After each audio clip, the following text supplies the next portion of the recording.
Mister അങ്ങോട്ടേക്ക് പോവുകയാണെന്ന് അറിഞ്ഞു. അങ്ങേക്ക് അറിയാവുന്ന വിവരങ്ങളൊന്ന് പറയാമോ? നിർമ്മാണവുമായി ബന്ധപ്പെട്ട് മണ്ണിടിച്ചിലുണ്ടാകാൻ സാധ്യതയുണ്ടെന്നുള്ള പ്രദേശങ്ങളിൽ നിന്ന് മാറ്റി പാർപ്പിച്ചിരുന്നു. അതിൽപ്പെട്ട് രണ്ടുപേരാണ് ഇവിടുന്ന് അവരുടെ വീട്ടിലേക്ക് തന്നെ മടങ്ങിപ്പോയെന്നും ആ സമയത്ത് മണ്ണിടിച്ചിലുണ്ടായി അവരങ്ങനെ അതിൽ കുടുങ്ങി നിൽക്കുന്നു എന്നുമാണ് മനസ്സിലാക്കുന്നത്. രക്ഷാപ്രവർത്തനം തുടരുന്നുണ്ട്. ഫയർഫോഴ്സ്, പോലീസ് കൂടാതെ NDRFന്റെ ടീമിനെ കൂടെ അയച്ചിട്ടുണ്ട്. ADM സംഭവ സ്ഥലത്തേക്ക് പുറപ്പെട്ടിട്ടുണ്ട്. സ്പെഷ്യൽ വില്ലേജ് ഓഫീസർ ഉൾപ്പെടെയുള്ള മറ്റ് കാര്യങ്ങളെല്ലാം ഓൾറെഡി ഒരു 10-15 മിനിറ്റുകളൊക്കെ എല്ലാവരും കൂടി എത്തിച്ചേരും. അവിടെ നിലവിലുള്ള രക്ഷാപ്രവർത്തനം തുടരുന്ന സ്ഥിതിയാണ് ഞാൻ മനസ്സിലാക്കുന്നത്. ഞാനിപ്പോൾ അവിടെ നിന്ന് ഇങ്ങോട്ടേക്ക് പൊയ്ക്കൊണ്ടിരിക്കുകയാണ്. ഞാനും അടിമാലിയിലേക്കാണ് തിരിച്ചിരിക്കുന്നത്.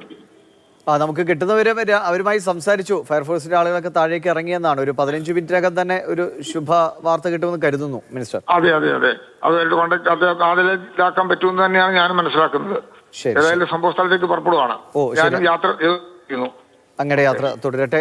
മന്ത്രി റോഷി അഗസ്റ്റിനാണ് നമ്മളോട് പ്രതികരിച്ചത്. അദ്ദേഹം ഈ അപകട സ്ഥലത്തേക്ക് പോയിക്കൊണ്ടിരിക്കുകയാണ്. അദ്ദേഹം അറിയാവുന്ന വിവരങ്ങളുമാണ് പങ്കുവച്ചത്.